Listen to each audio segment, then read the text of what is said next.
Well, after a long break, allow me to greet you with words from Psalms 20, where it says, May He grant your heart's desire and fulfill all your plans. May we shout for joy over your victory, and in the name of our God, set up our banners. May the Lord fulfill your petitions. Good morning. Many months ago, I left off around Mark chapter 4.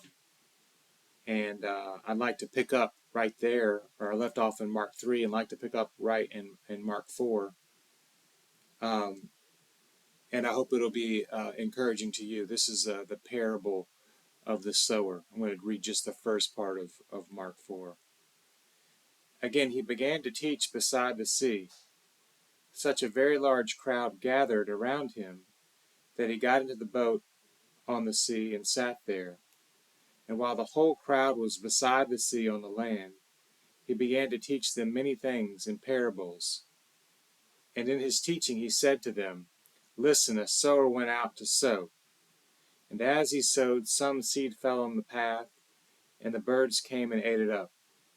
Other seed fell on the rocky ground, where it did not have much soil, and it sprang up quickly, since it had no depth of soil. And when the sun rose, it was scorched, and since it had no root, it withered away. And the other seed fell among the thorns, and the thorns grew up and choked it and yielded no grain.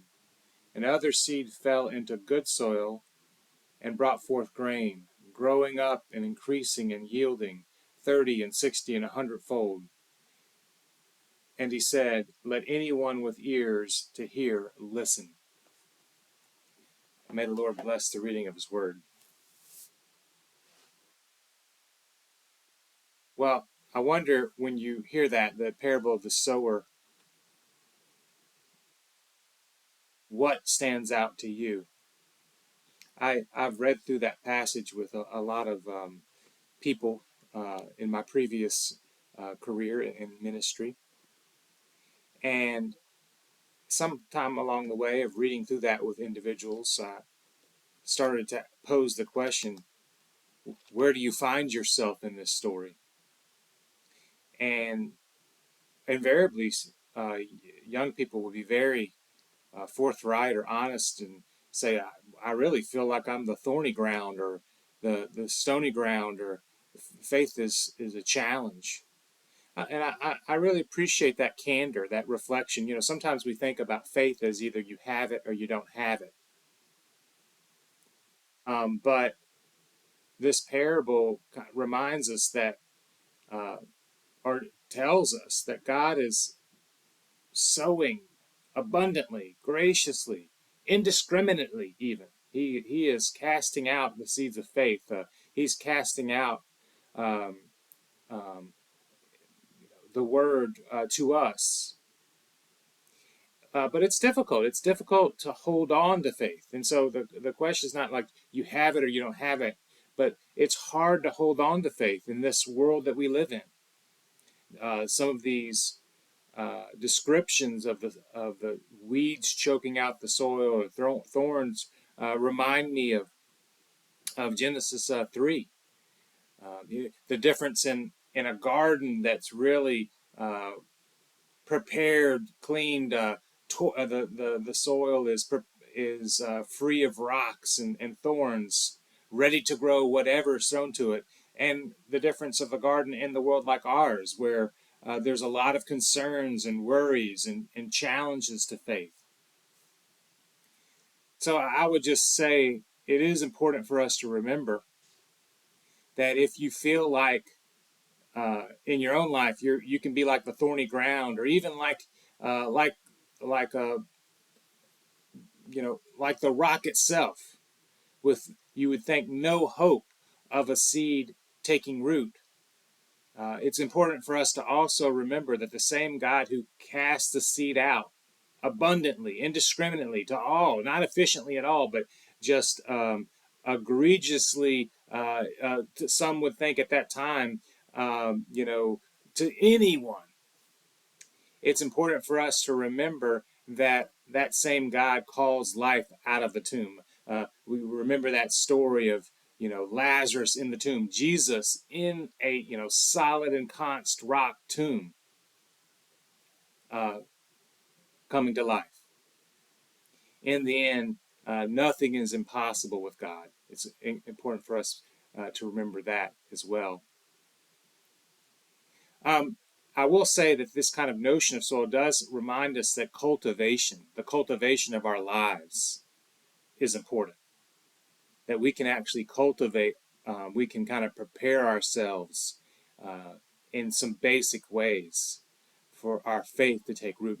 When people heard this parable, though, I will say, when Jesus spoke this parable, we understand from context and a lot of biblical study and understanding of Old Testament scriptures that they would have heard this parable and thought about not just just kind of their individual life, but they would have thought about the way God is working in the world, and particularly the political, economic, military situation of exile. When they, at that time, 2,000 years ago, heard a story about a farmer sowing seeds, they would have thought about God and the renewal, the redemption of Israel, the creating of a new remnant, the return of God's promised messianic leader. And when they thought about that, when they thought about exile, this kind of experience they are having where God seemed to be far away and the wrong people were ruling and the wrong military was they were having to pay taxes to, and they had to basically live in this occupied state of a foreign power. Again, political, military, also the religious implications of why Rome was ruling over them. When they thought about that, they would have wanted maybe not to hear a parable about a farmer sowing seeds. They would have wanted to hear a parable about a military ruler winning battles. And so Jesus tells a parable about our lives, but he also tells a parable about God's work in this world and this exile experience where God seems far away and the wrong people are in charge all around us and the wrong things are going on. And, when they heard that, they would have wanted a different type of parable. Again, a parable about a general winning victories, swiftly changing the regime of the day, instituting new laws and kicking the foreigners out, the Romans out.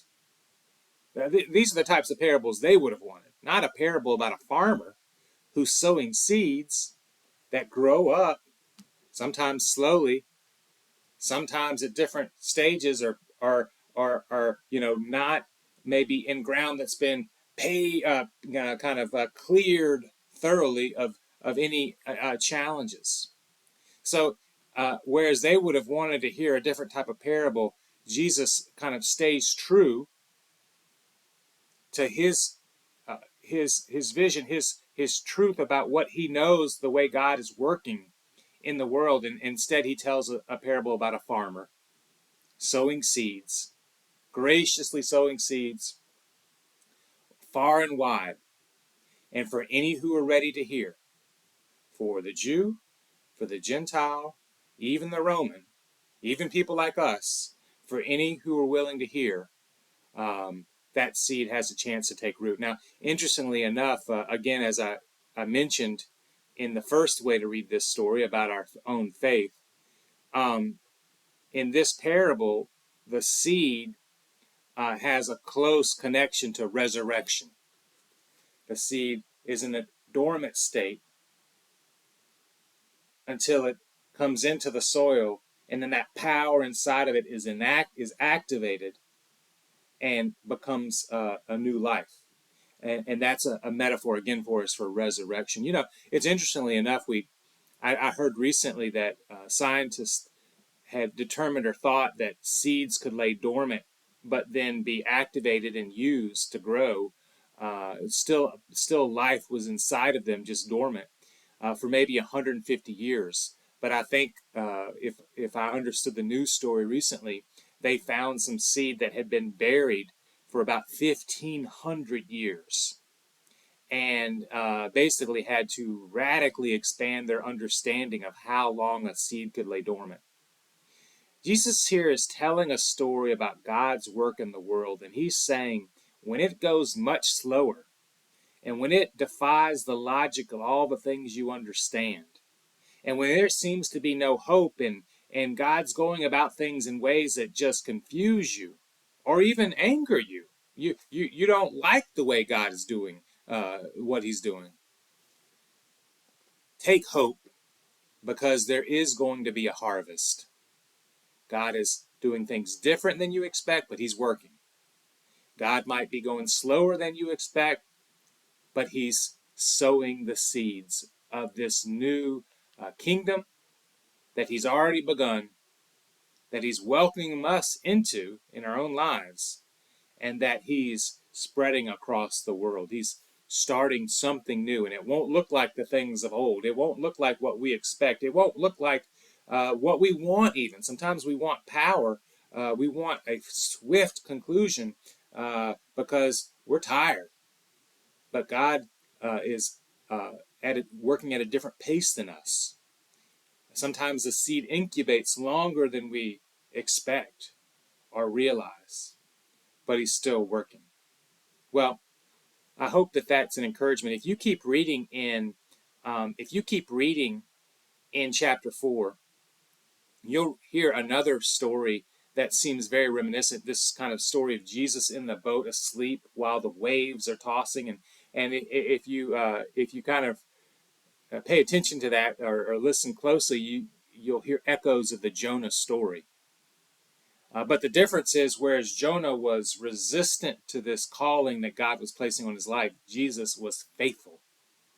Where Jonah was running away, Jesus was at peace and even resting in his calling and vocation. We have hope because, unlike Jonah, who preached only because he had no other option, and even the book of Jonah ends with a question.